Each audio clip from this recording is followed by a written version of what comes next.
with the steal. Booker giving chase. And Luka gets the land. Aren't you running back? Turn the ball over, no run back. Welcome back to your Valley Sports Plugs Phoenix Suns recap for December 13th through December 25th, 2023. I'm Chris Patrick. That's Michael Benjamin, and we're here to break it all down for you. So let's go ahead and get right into it. In the last 2 weeks, the Suns have gone a dismal 1-5. We start this recap at home, first taking on the Brooklyn Nets. It was the return of Mikal Bridges and Cam Johnson, the first time back in the Valley since that trade last season. The Suns lost this one 116 to 112. Next up, it was the other New York team. The Knicks came in and laid the smack down, and the Suns fall 139 to 122. A bad Washington Wizards team came to Footprint Center, and the Suns were able to squeak out a win 112 to 108 after a dramatic comeback in the second half. The Suns hit the road and take on their old friend DeAndre Ayton in Portland. The Trailblazers steal this one 109 to 104. Ugh. Next, it was off to Sacramento, where the Suns would lose to the Kings 120 to 105. And last, on Christmas Day, the Suns were back at home to take on the Dallas Mavericks at Footprint Center. No Kyrie Irving, no Bradley Beal, but the Mavs take this one over the Suns 128 to 114. But Mike, we got to know what you've been seeing the past couple weeks and your thoughts on this Phoenix Suns team right now. We know it's the holiday season. We appreciate you guys still rocking with us, but we'd be remiss if we didn't talk about what's going on with this Phoenix Suns team right now. We're doing it a little bit different, so we're going to hit you with some quick hitters.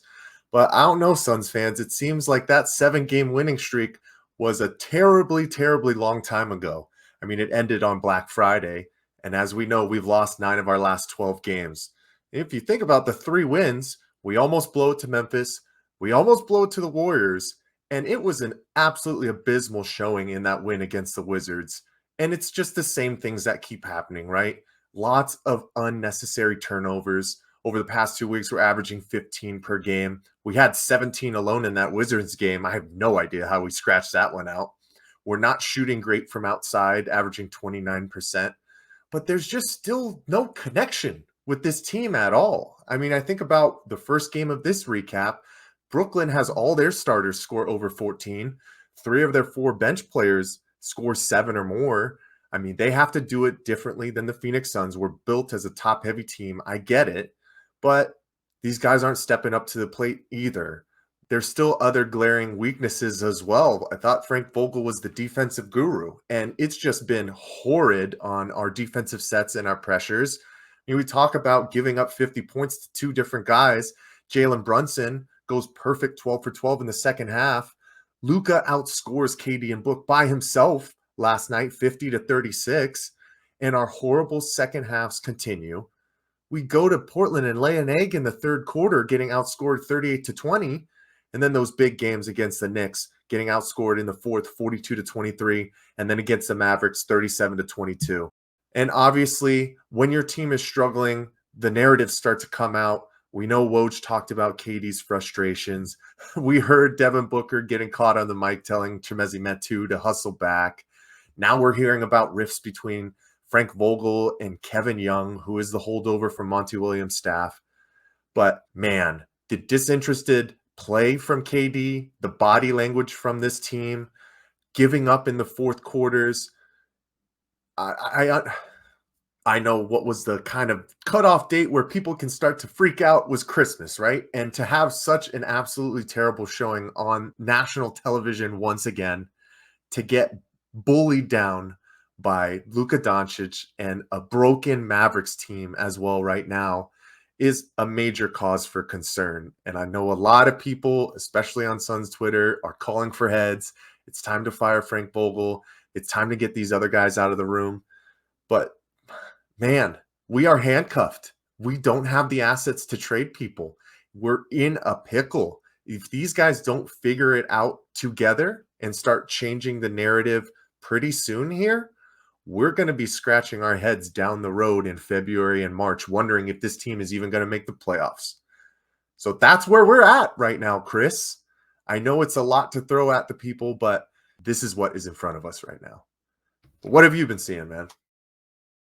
Guys, I'm just really at a loss for words at times like this. It's like, Mike, just as you laid out, I feel right now we have more questions than answers about this team. And how long can we keep up this revolving door of trading players, dropping players, getting new coaches? I mean, at some point, this team is going to have to come together. And you would think with Kevin Durant and Devin Booker having such a strong say in the personnel that's come here, you would think that this team would be performing better by now. Honestly, I know we said it last year. It just seemed like a roller coaster this season. We riding the highs and then hitting the lows. It's different though. It feels a lot different this year since this was supposed to be the super team, the Booker, Durant, Beal super team. And how big of an impact will Beal really have once he's healthy? I mean, we've seen a small sampling. It will take him some time to get comfortable, but if he can't string together consecutive games, how is he ever going to get that chemistry with these guys? How is he ever going to find a rhythm back on the court? It's hard to even think about the playoffs right now when where we're at in the standings, we find ourselves on the outside looking in. As far as I'm concerned as a Suns fan, the way they've been performing is just absolutely unacceptable. When you talk about the inability to close out big games, our stars not showing up when they need to, getting blown out by Luka Doncic and the Mavericks on Christmas, I hope will be a huge eye-opener for this team because something needs to change, whether it's the attitude, the personnel, or the coaching going forward. But Mike, I know you have a few thoughts about the coming weeks for this Phoenix Suns team. Yeah, Chris, we're at the point where we have to turn the tides sooner rather than later. And we have a big home stretch coming up. But it can't be like this last one, right? Where we go 2-3. We got to go at least 5-1 to start working our way back into the standings. I know it's still a little bit earlier in the season, but we're at the third mark. We know what we have in front of us. And like you said, I don't know how much Bradley Beal really turns things around, either than maybe getting guys back into their proper rotational pieces, but it still has been concerning because those guys have been given opportunities and they're not flourishing within it. And some guys have completely played themselves out of this rotation. So these next 2 weeks are going to be huge for this Phoenix Suns team, Chris. That's all I know about it. Without a doubt. And let's take a look at that slate for the next 2 weeks. 8 games packed into those 14 days.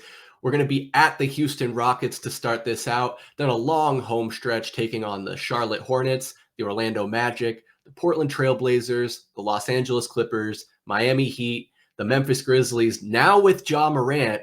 And then we'll be on the road taking on the Los Angeles Clippers to close things out. Of course, we're going to keep bringing you a recap of the Phoenix Suns every 2 weeks this season. So make sure you subscribe right here on YouTube and set those notifications so you can stay up to date with all the Valley Sports and Phoenix Suns action. For Michael Benjamin, I'm Chris Patrick, and we'll see you then. Peace.